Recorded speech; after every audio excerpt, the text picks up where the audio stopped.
तो आइए बच्चों, देखिए इस वीडियो में हम क्या करेंगे, काइनेटिक एनर्जी की एक्सप्रेशन डिराइव करेंगे। k is equals to half M V square कैसे आता है। लेकिन उसके पहले थोड़ा सा काइनेटिक एनर्जी का आइडिया ले लेते हैं कि एक्चुअल में काइनेटिक एनर्जी क्या होती है। तो देखिए, the energy of a body due to its motion is called kinetic energy. यानी बॉडी में उसके मोशन की वजह से जो एनर्जी होती है उसको क्या बोलते हैं, काइनेटिक एनर्जी बोलते हैं। तो जैसे एग्जांपल देख लीजिए, रनर हैज काइनेटिक एनर्जी, एक दौड़ता हुआ बंदा, उसके अंदर कैसी एनर्जी होगी, काइनेटिक एनर्जी, क्योंकि उस वक्त वो क्या है, मोशन में है, एक मूविंग बॉडी है। और मूविंग बॉडी के अंदर जो एनर्जी होती है वो कैसी एनर्जी होती है, काइनेटिक एनर्जी होती है। एक चलती हुई कार है या बस है, एक चलती हुई बाइक है, इन सब के अंदर कैसी एनर्जी होगी, काइनेटिक एनर्जी, क्योंकि ये सब क्या कर रहे हैं, मूव कर रहे हैं। और मोशन की वजह से बॉडी के अंदर जो भी एनर्जी होती है उसको क्या बोलेंगे, काइनेटिक एनर्जी बोलेंगे। तो अब देखिए, थोड़ा सा आइडिया मिल गया कि काइनेटिक एनर्जी क्या है। तो अब हम डेरिवेशन पे आते हैं, कैसे k is equals to half M V square आता है वो कैलकुलेट करेंगे। तो देखिए, हमारे पास यहाँ पे एक बॉडी है जिसका मास कितना है, स्मॉल m है। तो एक बॉडी है जिसका मास क्या है, स्मॉल m है, और वो भी वेलोसिटी से मूव कर रही है। तो यहाँ पे इनिशियल वेलोसिटी बॉडी की कितनी है, इनिशियल वेलोसिटी कितनी, स्मॉल v है। अब देखिए, बॉडी मूव कर रही थी, मास m की बॉडी भी वेलोसिटी से मूव कर रही थी। हमने क्या किया, इसके ऊपर एक ऑपोजिंग फोर्स लगा दिया। तो ऑपोजिंग फोर्स, ये ऑपोजिंग फोर्स को कौन है, कैपिटल है। अब ऑपोजिंग फोर्स का मतलब क्या है ये ऑपोजिंग फोर्स, ऐसा फोर्स जो बॉडी के वेलोसिटी को क्या कर रहा है, कम कर रहा है।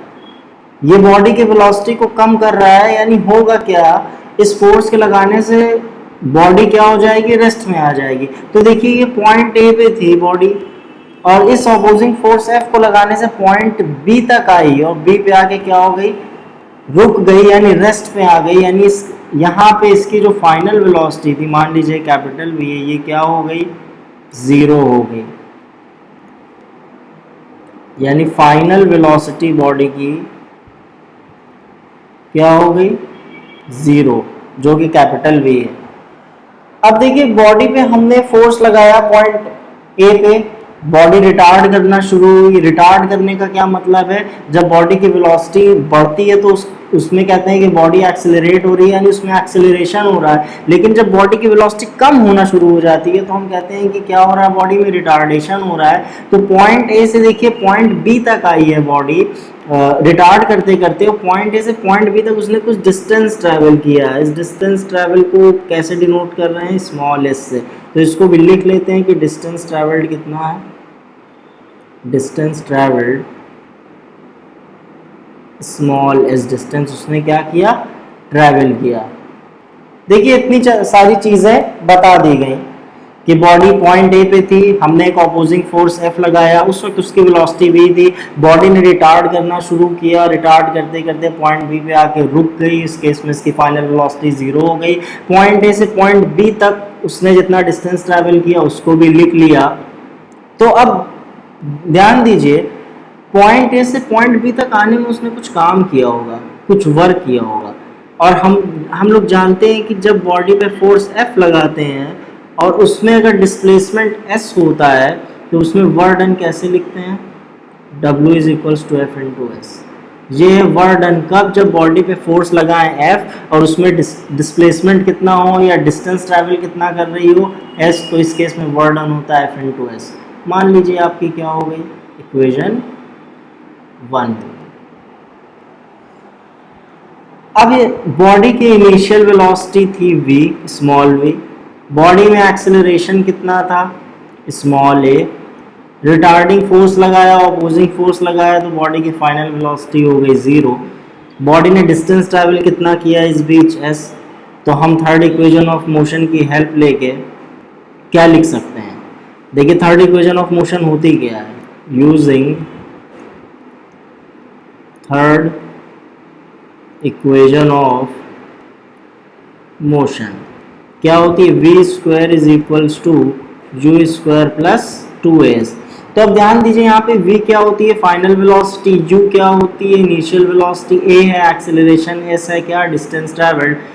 लेकिन अब हम इस केस में देखें, थोड़ा नोटेशन हमारी बदली हुई है। यहाँ पे फाइनल वेलोसिटी क्या है, कैपिटल V जो कि क्या है 0 है, और इनिशियल वेलोसिटी u यहाँ पे स्मॉल u है, हमने क्या माना है स्मॉल v। तो वैल्यूज रखेंगे तो थोड़ा ध्यान देना होगा। फाइनल वेलोसिटी कितनी है 0, इनिशियल वेलोसिटी कितनी है हमारे पास small v square plus 2 times. देखिए एक्सेलरेशन की वैल्यू कैसे लिखेंगे, ध्यान दीजिए बॉडी रिटार्ड कर रही है, जब रिटार्डेशन होता है तो उस केस में एक्सेलरेशन की वैल्यू क्या लेते हैं नेगेटिव लेते हैं, यानी ए की वैल्यू क्या है नेगेटिव होगी, और डिस्टेंस ट्रैवल्ड कितना है s, तो इसका मतलब क्या हो गया v square is equals to 2as। तो v स्क्वायर एक्चुअल में कितना मिल गया 2as। अब देखिए हम न्यूटन का second law of motion use कर लें, using Newton's second law of motion, second law of motion. तो क्या होता है F is equals to mass times acceleration. यहाँ से हम क्या निकाल सकते हैं एक्सेलरेशन की वैल्यू F अपॉन m। मान लीजिए हमारी फर्स्ट इक्वेशन है, ये क्या हो गई सेकंड इक्वेशन हो गई। अब यहाँ से जो a की वैल्यू मिली हम इसको कहाँ पुट कर देंगे इस इक्वेशन में, तो हमको v स्क्वायर की वैल्यू क्या मिल जाएगी 2 into F upon M into S. यानी यहाँ से अगर हम f इंटू एस लिखेंगे f इंटू एस तो क्या हो जाएगा हमारा हाफ एम वी स्क्वायर। अब ध्यान दीजिए इस f इंटू एस की जगह हम क्या लिख सकते हैं, देखिए हमारी जो बॉडी थी पॉइंट बी पे आके क्या हो गई रेस्ट में आ गई पॉइंट बी पे, यानी इसकी यहाँ पे वेलोसिटी कितनी हो गई 0 हो गई। अब वेलोसिटी 0 हो गई यानी इसमें मोशन ही नहीं है इस वक्त, यानी इस केस में काइनेटिक एनर्जी क्या हो जाएगी 0, क्योंकि काइनेटिक एनर्जी तभी बॉडी में होगी जब बॉडी मोशन में होगी, यानी उसके पास कुछ वेलोसिटी होगी। तो पॉइंट बी पे तो रेस्ट में है, तो काइनेटिक एनर्जी क्या हो गई पॉइंट बी पे 0 हो गई। इसका मतलब क्या है कि पॉइंट ए पे बॉडी के पास जो भी काइनेटिक एनर्जी थी वो पूरी की पूरी कहाँ चली गई वर्क करने में, यानी पॉइंट ए से पॉइंट बी तक बॉडी जो डिस्प्लेस्ड हुई है और उसने इस डिस्प्लेसमेंट में उसने जितना काम किया है वो पूरी की पूरी काइनेटिक एनर्जी को अपने यूज कर लिया। यानी ये जो वर्क डन है हमारा ये एक्चुअल में क्या है, ये काइनेटिक एनर्जी ही तो थी जो पूरी वर्क डन में ट्रांसफर हुई है कन्वर्ट हुई है। तो ये वर्क डन एक्चुअल में किसके इक्वल है काइनेटिक एनर्जी के, काइनेटिक एनर्जी यानी काइनेटिक एनर्जी यानी वर्क डन की जगह हम क्या लिख सकते हैं kinetic energy which is equals to F into S. यानी यहाँ पे जो हमारे पास एफ इनटू एस है वो एक्चुअल में किसके इक्वल है काइनेटिक एनर्जी के। तो यहाँ पे हम एफ इनटू एस की जगह क्या लिख सकते हैं काइनेटिक एनर्जी यानी के which is equals to half M V square. तो देखिए इस तरह से आता है काइनेटिक एनर्जी का फॉर्मूला। ये हमारी क्या है काइनेटिक एनर्जी है, kinetic energy of a body moving with velocity v and having mass m। तो आई होप कि डेरिवेशन आप लोगों को समझ में आया होगा।